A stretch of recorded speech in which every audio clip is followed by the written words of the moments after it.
हरे कृष्ण सभी भक्तों को। तो दोस्तों, हम अपनी तरफ से वीडियो में कुछ भी हस्तक्षेप नहीं करते हैं। जो भी ग्रंथों में लिखा होता है वही बताते हैं। वीडियो को शुरू करने से पहले वीडियो को लाइक एंड शेयर, चैनल को सब्सक्राइब कर बेल आइकन की घंटी बजा देना, जिससे मेरी हर वीडियो आपके पास सबसे पहले आए। तो आइए चलते हैं वीडियो की इसमें तरफ। भगवान कह रहे हैं, जो पापी लोग नरक की यात्रा करते हैं उनके साथ क्या होता है उसको सुनो।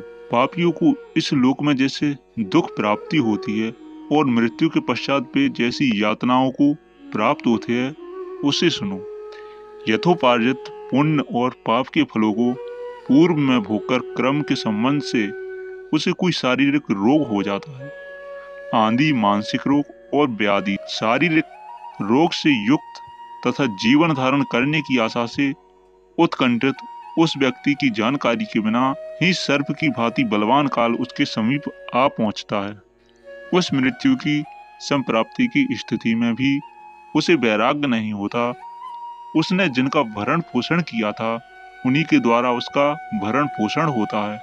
वृद्धावस्था के कारण विकृत रूप वाला और मरणाभिमुख वह व्यक्ति घर में अपमानना पूर्वक दी हुई वस्तु को कुत्ते की भांति खाता हुआ जीवन व्यतीत करता है।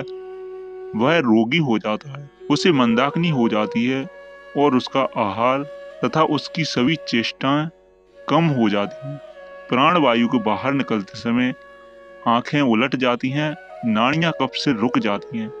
उसे खांसी और श्वासन लेने में प्रयत्न करना पड़ता है तथा कंठ से घुर घुर से शब्द निकलने लगते हैं। चिंतामग्न स्वजनों से घिरा हुआ तथा वह सोया हुआ वह व्यक्ति काल पास के वशीभूत होने के कारण बुलाने पे भी नहीं बोलता। इस प्रकार कुटुंब के भरण पोषण में ही निरंतर लगा रहने वाला अजंद्रीय व्यक्ति अंत में रोते बिलखते बंधु बांधवों के बीच उत्कंठ वेदना से सांज्ञा शून्य होकर मर जाता है। हे गरुड़, उस अंतिम क्षण में प्राणी को व्यापक दिव्य दृष्टि प्राप्त हो जाती है, जिससे वह लोक परलोक को एकत्र देखने लगता है। अतः चकित होकर वह कुछ भी कहना नहीं चाहता। यमदूतों के समीप आने पर सभी इंद्रियां विकल हो जाती हैं, चेतना जड़ीभूत हो जाती है और प्राण चलायमान हो जाते हैं। आतुर काल में प्राण वायु के अपने स्थान से चल देने पर एक क्षण भी एक कल्प के समान प्रतीत होता है और 100 बिच्छुओं के डंक मारने से जैसी पीड़ा होती है वैसी पीड़ा का उस समय उसे अनुभव होने लगता है।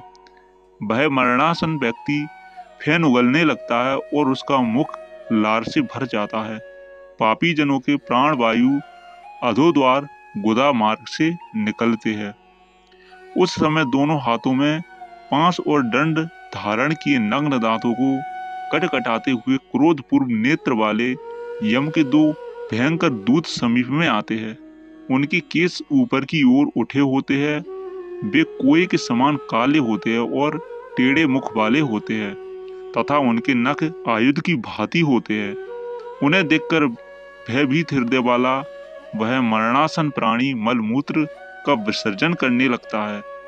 अपने 5 भौतिक शरीर से हाय हाय करते हुए निकलता हुआ तथा यमदूतों के द्वारा पकड़ा हुआ वह अंगुष्ठ मात्र प्राण का पुरुष अपने घर को देखता हुआ यमदूतों के द्वारा यातना देह से ढक करके गले में बलपूर्वक पांसों से बंधकर सुतूर यम मार्ग पर यातना के लिए उसी प्रकार ले जाया जाता है जिस प्रकार राजपुरुष दंडनीय अपराधी को ले जाते हैं। इस प्रकार ले जाते हुए उस जीव को यम के दूत तर्जना करके डराते हैं और नरकों के धीर भय का पुनः वर्णन करते हैं और सुनाते हैं।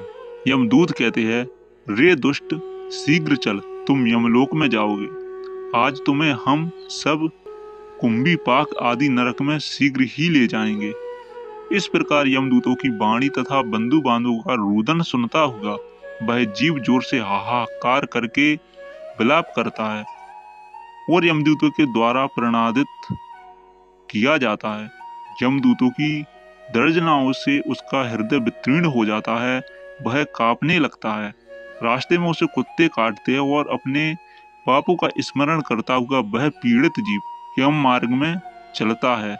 भूख और प्यास से पीड़ित होकर सूर्य, दावाग्नि एवं वायु के झोंकों से संतप्त होते हुए और यमदूतों के द्वारा पीठ पर कोड़े से पीटे जाते हुए उस जीव को तपी हुई बालूका से पूर्ण तथा विश्राम रहित और जल रहित मार्ग पर असमर्थ होते हुए भी बड़ी कठिनाई से चलना पड़ता है।